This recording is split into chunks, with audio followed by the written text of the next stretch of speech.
Hey folks, Matt from artoftheimage.com. Got a viewer question in. This is Sharif Al Hamadi. I hope I said that right, Sharif. He says, Dear sir, I'm a wedding photographer. I'm going to buy a new DSLR camera. I need to know your opinion about the following kit.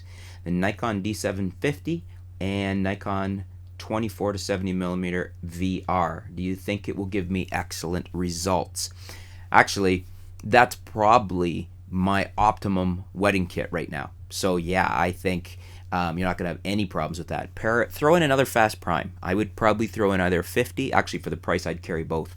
Nikon 50mm f1.8G and a Nikon 85mm f1.8G. Add it to that kit and you're good. As a matter of fact, you probably don't need the VR there. So you could get the older lens and save some money.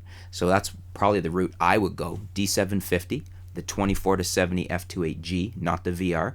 I'm not saying don't buy it. If money's no object, go ahead and get the VR.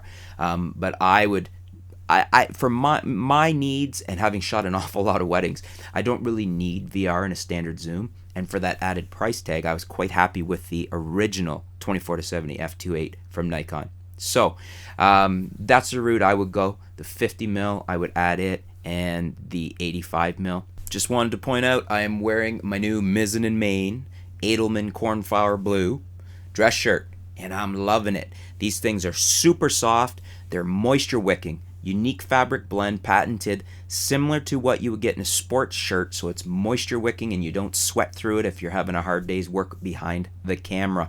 Great professional working shirt for photographers. Check it out. I'll put the link below, mizzenandmain.com. And very comfortable. Probably the most comfortable dress shirt I've ever worn. Back to Sharif's question.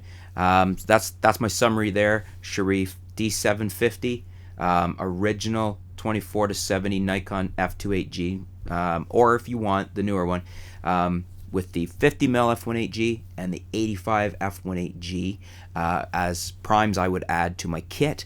The other thing I would do is, if you wanted to go all primes, you could look at either the new 28 f1.8G, which is very nice, or you could look at the older 24 f2.8D, which gives you very small and lightweight, and you could pair that up with, say, the 85, and you could be totally covered. Keep the 50 in your bag, because it's not an expensive lens, under a couple $100, and what a fantastic prime setup. Keep the 24-70 as well. It keeps you covered for the whole range. You can shoot primes, or you can shoot with your zoom as you need. Now, you should have a second body, so bear that in mind. I'm assuming you're meaning you're going to get two D750 bodies. An option there is two D610 bodies, and not go with the 750, or D750 with a D610 body as your backup or your secondary body. When I was shooting weddings almost every weekend, I always like to have two of the same bodies, because when you're grabbing the other camera, you don't have to fumble around trying to remember what the control difference is. Not that you don't know it, but when you've been shooting with one primary for most of the day and then you go to grab another one, sometimes in the heat of the moment, you're going to use the controls as you would have with the 750, for instance, and then you get the 610. It's just that little bit different. Not a big deal, but something you might want to consider. What do you guys think? Do you agree with me on my recommendations for Sharif? Would you go with those primes and that lens? Do you disagree with me in the sense of you would totally recommend the VR?